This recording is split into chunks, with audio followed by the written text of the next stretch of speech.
face battles most never fought, pain, struggle, adversity. But here, we use that as fuel. This is the Battle Harder podcast, where we motivate, educate, and inspire warriors of life, veterans, survivors, leaders.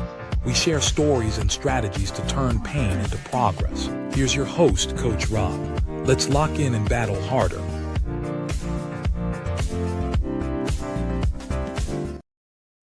What is up, guys? It's your host, Coach Rob, here at the Battle Harder podcast, where I hope to motivate, educate, and inspire you to become the best version of yourself. This episode is a special release episode. We're talking with a man that I have a pleasure to watch the beginning of his career as a professional fighter. He is a father. He is a person that gives back to his community, and he also works a job all while trying to balance a pro career. And I look forward to seeing this man continue to grind and continue to be successful as he goes to attempt to rise to the top. So I'd like to welcome to the show, Fred Action Jig Johnson. Fred, thank you so much for joining me today. It's a pleasure. It's a pleasure. All right. So before I get into, like I say, the meat of the show or the hard questions or the hard part, just give us a little background of who you are and just a little bit background of how many amateur fights did you fight and how many fights have you currently fought in the pro sector and what's your current record? I finished the amateurs with a record of 52-4. I had a total of 56 fights. As a pro, 3-0 with 2 knockouts. And when is your, do you have a next fight scheduled already? We're aiming for August, but there's no set date yet. We're Okay. just trying to keep the steam rolling. Do you know where that fight's going to be at potentially? I'm not sure. Okay. And when we get that information, guys, we'll definitely share that with the community. But you weren't always a boxer, right? Give us a little background about your sports career, where you kind of started from, and what that led to before you decided to go into boxing. Well, I started playing football and basketball at 7. I did both of those sports the same year. I continued mostly with football up until high school, and things didn't go how I thought it was going to go. Like, I had a situation with a changing head coaches that kind of shifted my path a little bit into the boxing gym. Was that because, did something happen, like you didn't get along with the new coach, or like what position did you play and kind of what happened with that? Well, I never really had a conversation with him. It was a situation where he gave us an ultimatum. Everybody come back with a clean cut. I'll go find somewhere else to play. Oh, wow. And I came back over, that was summer training going into that next year. And he basically just did this in front of everybody and sent me on my way. So that was pretty much the start of the end of football for me. So I have to ask, was this coach white? No, he was black. Really? Yeah. And he wanted everybody, like, we know, as men, and especially in high school, our hair is our identity, right? Like, and he was really expecting you to cut your hair just to be on a football team. He expected everybody to do it. I don't know why I didn't take him serious. Probably if I knew how serious he was, I probably would have did it, because I can grow it back. But at the time, talking about something I've been growing since middle school. But yeah, I'm grateful he did it, because it redirected my path into something greater for me. That's what I was going to say, man. Like, I'm, glad that you didn't do it either. Cause one, you stood your ground with what you believed in. And I think values is important. And two, it put you kind of probably where you needed to be. So after high school, what kind of happened, or what did you do after you finished high school? Well, after high school, I was playing semi-pro football for the Bradenton Gladiators here. They're now the Southwest Florida Gladiators. But I still had one foot in the football field and one foot out. I was still lost at the time because I wanted to play football so bad. And of course, like, being from Florida, we all thinking we making it to the NFL here. Like, regardless of the percentages of how many actually make it, we all thinking the same thing. Well, I think regardless of who you are as an athlete, I grew up in California, and I thought I was going to be a professional basketball player, and I put so much time and effort into basketball.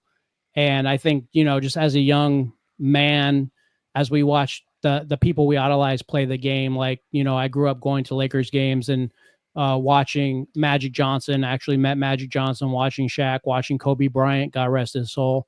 It was very instrumental in my life. And, sports had always kept me out of trouble, so to speak.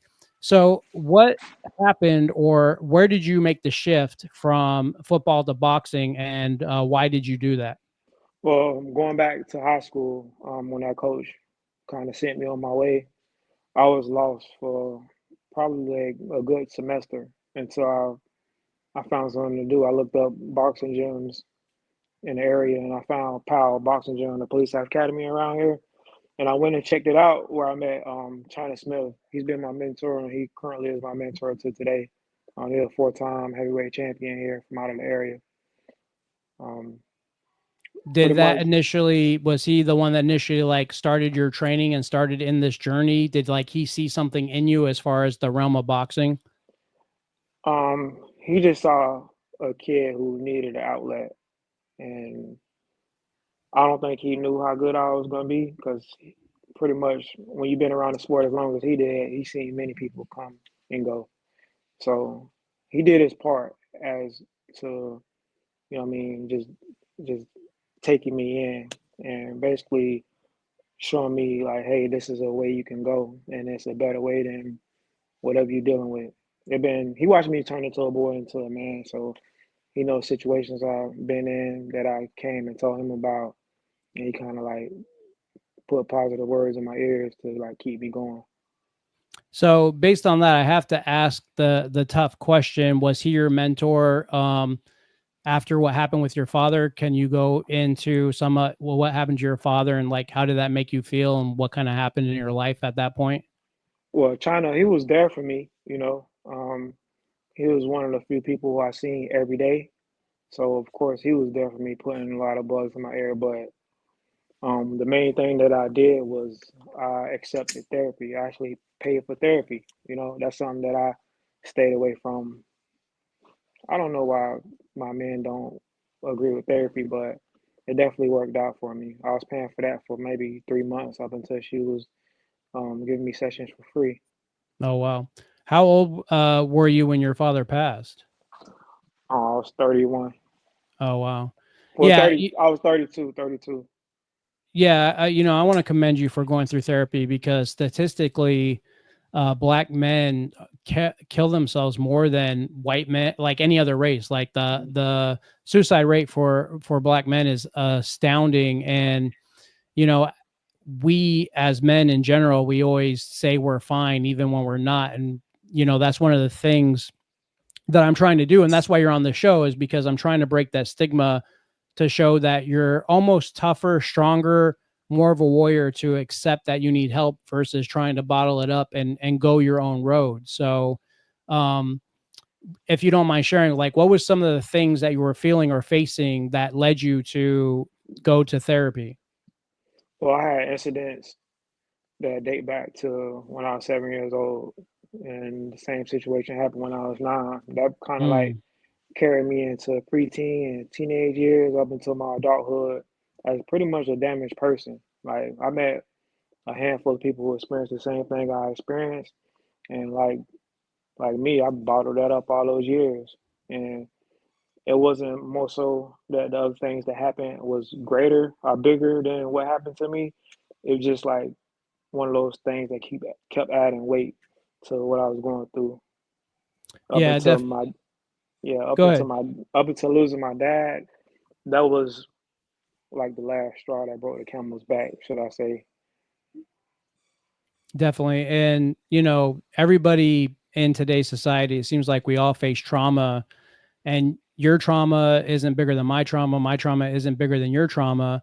But if we can find community, whether that's in going to the gym, my veteran community, my first responder community, going to a boxing gym, finding like-minded individuals that's been through the same thing, it's definitely easier to share the things that we've been through to help us get over it. And definitely speaking about it and talking about it is important. So after all this happened, you started therapy. Is that essentially when you really started to lean into boxing? Like, what was the breaking point or the point where you said, "Man, I'm going to be a pro boxer, and this is how I'm going to do it"? Well, how good I did in the amateurs.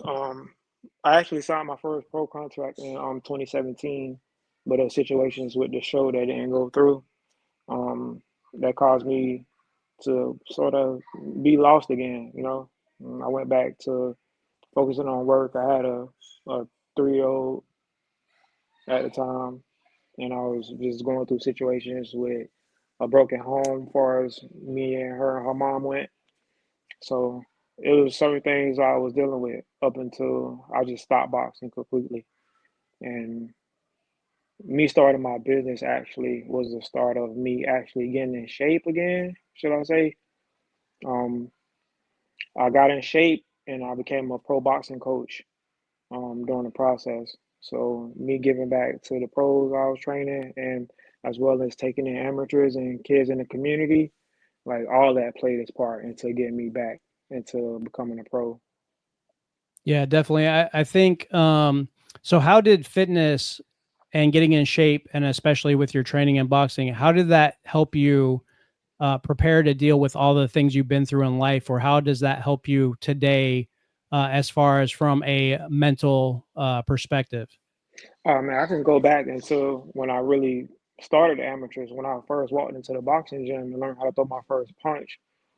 The boxing gym was like real therapeutic, man. From the first time I put the gloves on and hit a bag, like, man, what the heck is this? This feels kind of good, up until I was learning different things, like pretty much from different coaches. They didn't really take me in, but I was learning little by little to the point where I wanted to keep coming back. So basically, through that consistency of always showing up, I'm assuming that they're like, man, this guy is really hungry for this, and we might as well start giving him a little bit of coaching and training. Well, it didn't go that way because, like I said, I had a mentor, China Smith. He was still kind of active at the time, so a lot of the attention was on him. And as far as me being able to compete for the first time, I met my trainer, like maybe a year and a half before my first fight, and he was like the first person to actually like take me in and show me this is how a fight gonna go.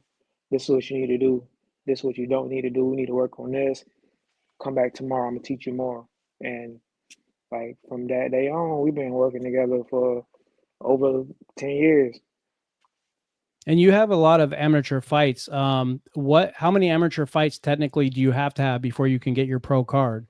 In Florida, I think you gotta have over 5 fights. Some states you don't gotta have none.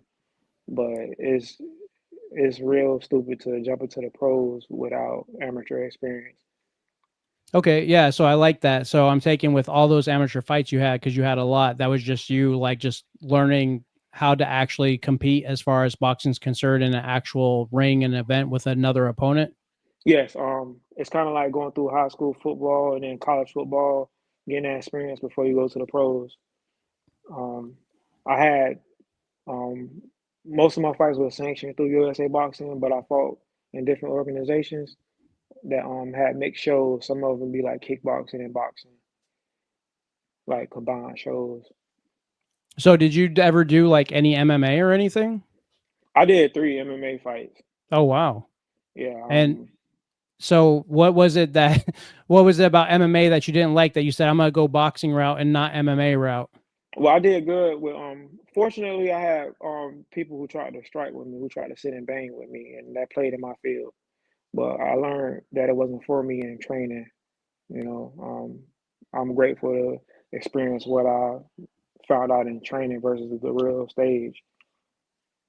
Yeah, I like that. And I mean, it's great to be multifaceted. And I really admire your effort to do so many amateur fights, because I'm sure a lot of people, when they feel or think they can go pro, they want to rush into that because they want the glitz, the glam, the glory, the money, all the things that come with that.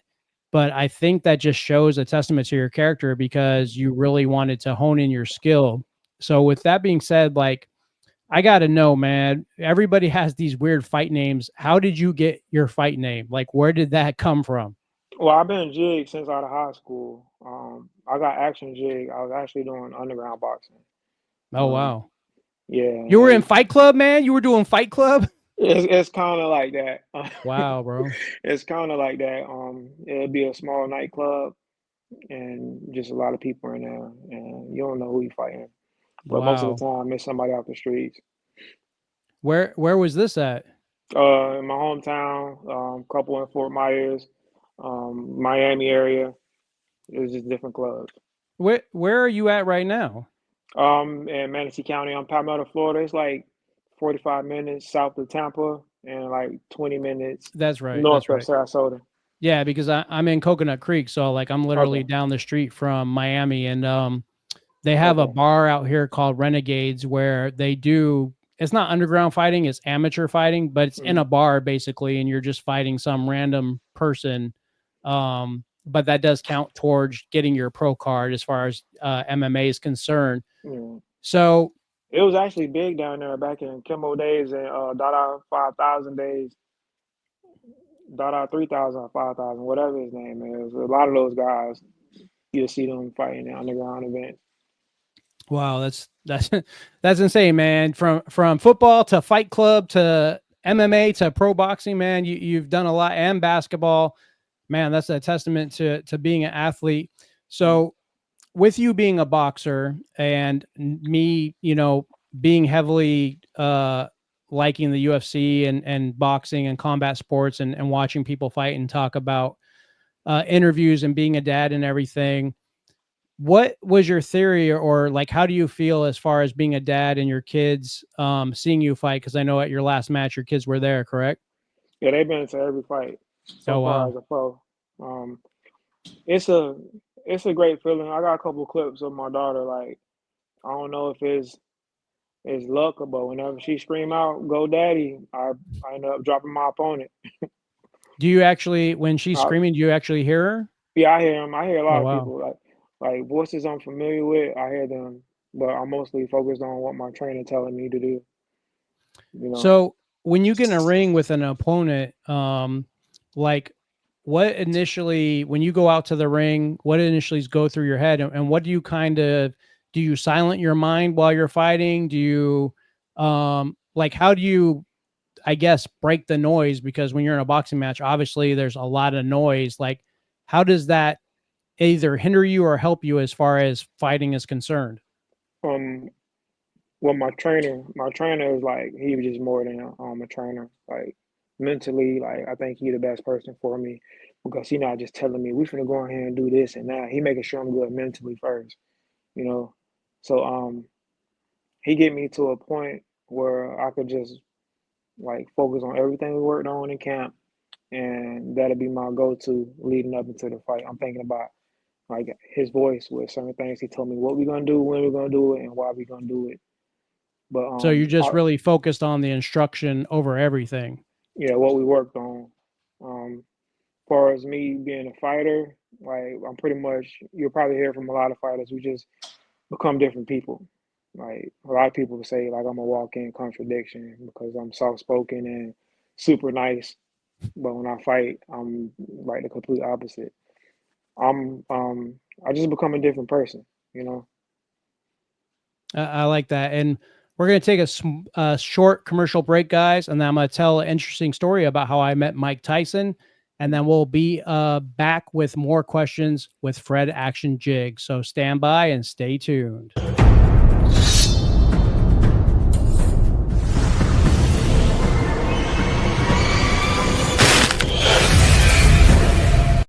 They told you to stay comfortable. You chose the battle. Battle Fitted is for the few who live by discipline in the gym, in the mirror, and in the mind. This isn't just fitness, it's transformation. From our coaching and mindset resources to apparel that speaks without saying a word, to keynotes that shake rooms awake, we train warriors, not followers. No fluff, no shortcuts, just real work, real change. If you're tired of talking about it, prove it. Lock in your first workout, grab your gear, book the mission at battlefittedbrand.com.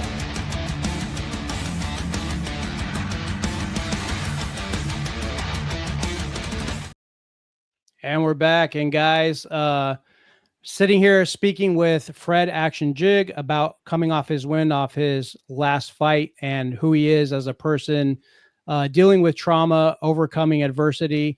And I like what you said about the walking contradiction, because that reminded me of Mike Tyson. And so I used to work at the Hollywood Hard Rock. I used to do security for their live events. And as a security officer there for the live events, I got to escort a lot of people and talk to them and everything.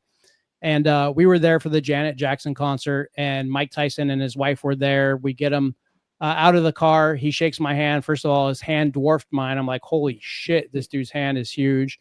And, you know, walking with Mike, it's so surreal because just like you, he's very quiet. He's very soft spoken. The only difference is when he walks, he actually like puts his head down. Like he's not big on really making eye contact with people. And I remember we're walking, and my partner at the time, he tells Mike, hey, Mike, your wife is going to have you be in the box with all the ladies, Serena Williams and Gabrielle Union, and you're going to be in this box with nothing but women. And I looked at Mike and I go, Mike, and guess what? You're the male stripper. You're the entertainment for the evening. And I'll never forget, he shifted his head up, looked me in my eyes, and just gave me this like Mike Tyson smile. And I'll always hold that near and dear to my heart because that dude, man, has faced adversity, and he's definitely turned the corner with what he does. But I like that. That reminded me of that because you said you're very quiet and soft spoken, but in the ring, you're a different person. And I think that's amazing. I think that's a testament to your character. That's who you are as a man, as a father. Um, when you're getting hit, like, do your daughters get like scared at all, or do they expect this now or understand kind of what's going on? Unfortunately, I haven't been pretty much touched to where the point was any significant damage caused. I've been like grazed, but they ain't seen me even close to hurt. Do you give them any like fatherly talks or anything before you go in the ring or after you get out of the ring? Yeah, my oldest, she's 11. She pretty much knows what to expect and what's the possibilities. So she'd still be nervous. My 6-year-old, well, my 5-year-old, she going on 6. She don't care about nothing. She just want to see me win and I better win. That'd be her Do mindset. do you see like do your girls, do they seem interested in boxing? Do they come to the gym with you and mess around and stuff? Yeah, we were just there today. I train them pretty serious now, so they taking on the craft as well. I don't know if I'm gonna let them compete, but they definitely taking on the craft. That's what's up. I think that's good as they get older for protection. And Mm, one of the greatest gifts for me as a father, my son, I have two older kids, but my son just turned 13 this year.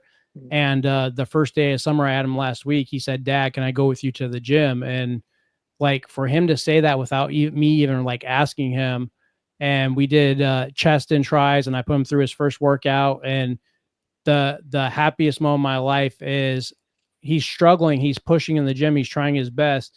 And when we got done, he said, Dad, when can we go again? And I was just like, wow, like That's what's my up, man. my other two kids, they weren't interested in that. I tried training my son, and we ended up like fighting about it. But him, he was just like, yeah, I love this. And we trained for 3 days. And when I have him again next week, we're going back to the gym again. And I think that's very important as a father's role to just be there for your kids. And being a girl dad, man, that's got to be That's tough. right. My daughter is 25. She's my first and oldest child, and Mm. you have a different level of love for daughters than you do sons, because you expect your sons to be just like you, kind of rugged, tough, follow, the suit of what you do and how you act.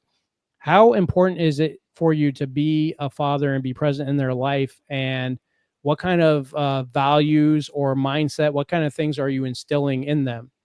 Yeah, I think it's like very important. Um, I heard Damon Wayne say the greatest gift that his father ever gave them was coming home. Mm, And growing up, that's the gift my dad gave us too. He came home every day. So me being a father, I couldn't see it no other way with me there, being there for my kids. Um, I don't get them full time because they live with their moms, but right. when I do have them, like now, they here. I don't know if you heard them in the background, but they with me a lot. As far as me, like trying to help them grow into young adults, like always teaching them about respecting themselves and respecting everybody else. I'm big on that. That's amazing, man, and I appreciate you being there for your kids. I Mm. talked on a podcast a couple days ago about that, and I think we know that as a father, if you're there, it's important and it helps them. As providing you don't mess them up with emotional, physical, or mental abuse. Mm. But if you're not there, statistically, kids become so worse off. Like, I urge all men that if you have a kid, whether you wanted to or not, be present in your child's life. And if you can't be present because you're a drug addict or alcoholic or you did something bad, fix your life, fix yourself, and go be present in that kid's life. Because the cycle, when I talk to people, whether it's women, men, the people that didn't have a father, they had real trauma and difficulties in their life because the dad wasn't there. He wasn't instilling his wisdom, his values, his loves on his children. So I commend you for that. So, you work at a hospital, correct? Yeah, I work in the psych ward area of the hospital. Like, so what do you do over there typically? I'm a psychiatric tech. I deal Oh, with a lot of wow, mental patients. man. So we have a guy who had his own trauma. He dealt with trauma, became a boxer, and doubles duty at a hospital working in a psych ward where people have trauma and mental health issues. How does that affect you as someone who has been through things and been through stuff? It's humbling. When I work on the kids unit, like I can kind of see what certain kids going through without them even speaking, and I just like, I mean, for some reason I gravitate to them a lot. Like they accept me a lot. Like far as like being cool with me, or having conversations with me, or talking for the day when they want to talk all day. I did. I worked at a psych ward like 6 years ago as well, and it was Oh, the wow. same. It was the same over there.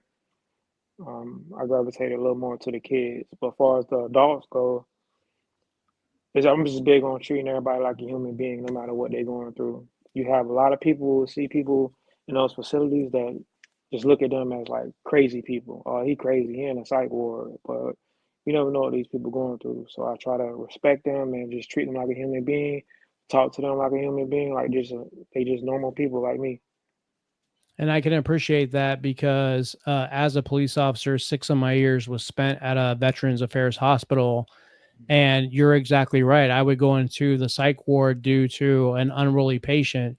Most of the time, it wasn't the fact that the patient was unruly, it was the staff and the techs that started the drama in the first place. And it Yeah, was such a pain in the ass to deal with that.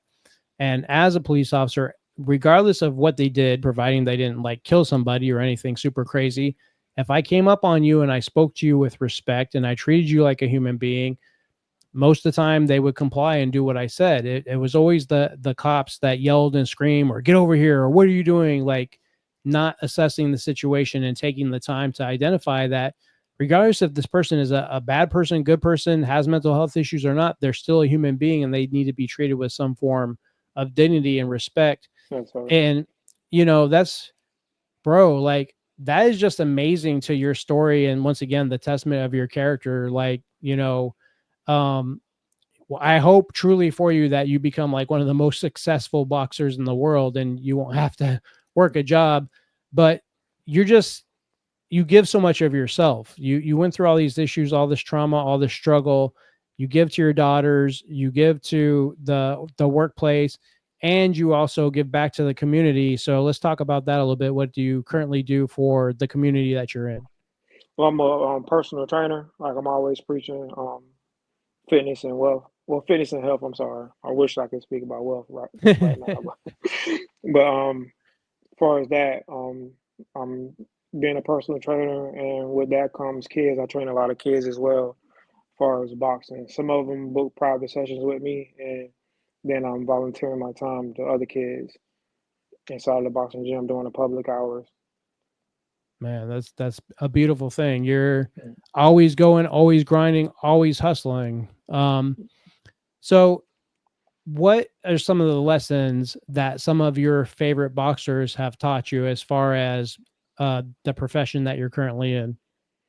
Well, as far as my favorite fight of all time, Roy Jones Jr., I watched his work ethic. Like my dad wasn't pushing me in the boxing gym, but I watched and seen stories about how his dad pushed him, and I understand how he got to the level he at. So work ethic, and then with Floyd Mayweather and Andre Ward and somebody like Pernell Whitaker, like they basically helped me learn the art.